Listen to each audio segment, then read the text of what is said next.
Yeah, because I've written off of your sales right now, just finalized 180,000 annuity, and then did 14,500 annuity.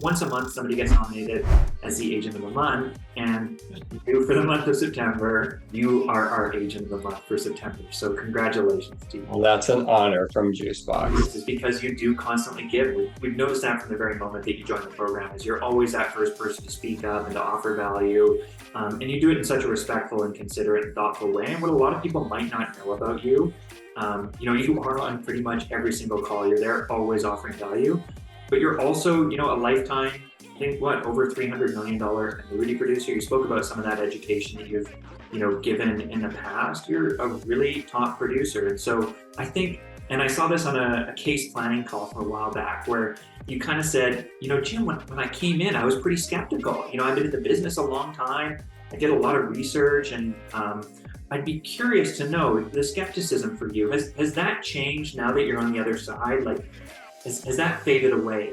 Yeah, because I've written off of your sales right now, just finalized 180,000 annuity, and then did 14,500 annuity. And again, it's really my fault for not pursuing stronger on the IUL market. And I know I'm shooting myself in the foot there. I have excuses for that, meaning that I have been dealing with a lot of other issues besides. And I also just helped an agent just launch his next seminar up in Spokane. So we did a lot of work on that to get that running.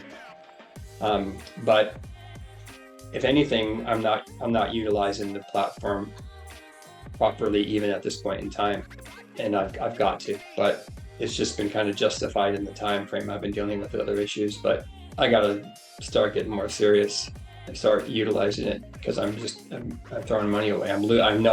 There's probably money out there that I've lost by not proceeding with it. So something I'm curious about when you say that, given all of your experience in the business, the 30, 20, I think 20, over 20 years of experience in the business, the $300 million in annuity production over that span, can you speak to how the tools have been helpful, or have they been helpful at all in terms of the actual results that you've received? Think about coaching calls and case planning, the forecaster, the presentation tools. Have you been utilizing any of that? Definitely have been using and getting better with that. And that was also a matter of just the learning curve, because like I said, and it was just kind of joking with Gemma, this call we had, they were two, with like folk maybe older than I was, to be blunt, but they were making the same comment, that transition to go to technology where our practices back in the day didn't require it like it does today. So yeah, I think it's really a great way to, when you do make an appointment with someone, to be able to get at least a bit of information and bring up that forecaster to show them that you're doing something. You really are putting together a plan. You're not just yapping to them on the phone. You're showing that you're putting some effort into it. But I really like using the ability to show them the risk off screen, risk on screen, showing them the little charts that I've used before as well, but it's nice to have them in there. And then just to show them the difference of the numbers on the bottom, to show the percentage of what the loss were between the two. So just to have visual factors. And then the things I picked up by not people that aren't getting involved in the calls is missing things like finding the article that showed, I knew that Athene was the #1 carrier, and I had another one before, but it wasn't that current. And then to find the one from Lockheed, which helped close that last sale, when I was like, I've never heard of Athene. I'm like, well, let's show you Athene then. And then show them they were #1, and then show them the Lockheed gave, like, I don't know, $32 billion, whatever it was. I'm like, I think they're a pretty trustworthy company. So showing those types of informations I would have never have gotten. Didn't even know they existed until I was on the calls with the guys to find out they were there. So people that aren't, jumping on and catching those bits of little nuggets are missing out, because they've helped me already, and they will continue to help. And I've even truthfully passed those on to my agents to have them use in their presentations, because that's powerful stuff.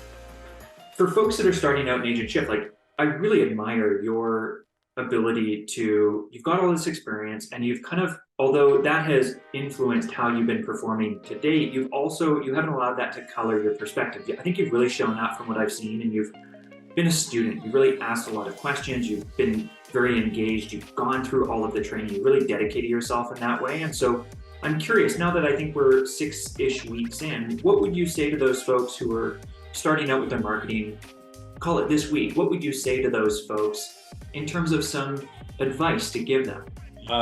Don't get in your own way. Don't be afraid like I was. Like, maybe afraid's a strong word, but just, overwhelmed, because it seemed like, moving blocks and putting them in their spots, and it all just seemed kind of like, to where instead of just attacking it and going after it, I was finding ways to like procrastinate myself away from it, which was just shooting myself in the foot. And I had other things on my mind that I was dealing with, but that's another story. But the real bottom line is, you just have to jump in and expect that you're going to not understand it at first, and you're going to make a mistake. And I did. I was with one case, and I went into the forecaster, and I was going to go make a change because of the guy's percentage of what his match was. I don't know what I did wrong, but I did something wrong, and it wouldn't change. So as a result of that, I could have gotten really frustrated, but years of working with people, I just was able to overcome that. But then I reached out later and found out, why couldn't I make this change? What did I do wrong? And I found out where I did do it wrong. So, but the point is, I ended up getting the case anyway. So for people like to not just go for it and know you're going to make mistakes and know you're going to stumble, but every time you do, you're only going to just learn how to not do that next time. And I have also noticed where I will be the first to admit, so don't make the mistake, is it really is important to call that lead as soon as possible, because they can get stale and they don't even know who you are at that point. So the only advice I can give in that area, that is advice to myself as well, is don't let them just sit there in that leads. You're paying for them. You should be jumping on them, because who knows, I could have shot myself in the foot on business I could have already had written by now had I would have been more proactive. But I was just leery. I was just like, it's hard to figure out at first. And my friend, before we do part, is there any parting words for your fellow folks in Agent Shift? Any final piece of wisdom you want to pass on before we part? Just the most important thing is, follow the system. Don't be afraid of what you're starting to work with. Understand that every one of us were overwhelmed by it in the beginning too, and it's justified. I don't care if you're 30 or if you're 50 or 60, it's still a lot.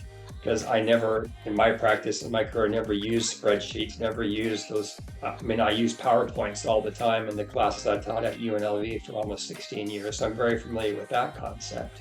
But it was really more of just getting into my own head about how do you move these blocks over, and I just was so stubborn with it. And then I just finally went, this is ridiculous. Just figure this out. And then once you do it 2 or 3 times, it really isn't that hard. But you keep thinking that it's that hard, and it's not that hard if you just do it. And after a while, it's really quite simple. And as a last point on that, I'll shout out to Doug.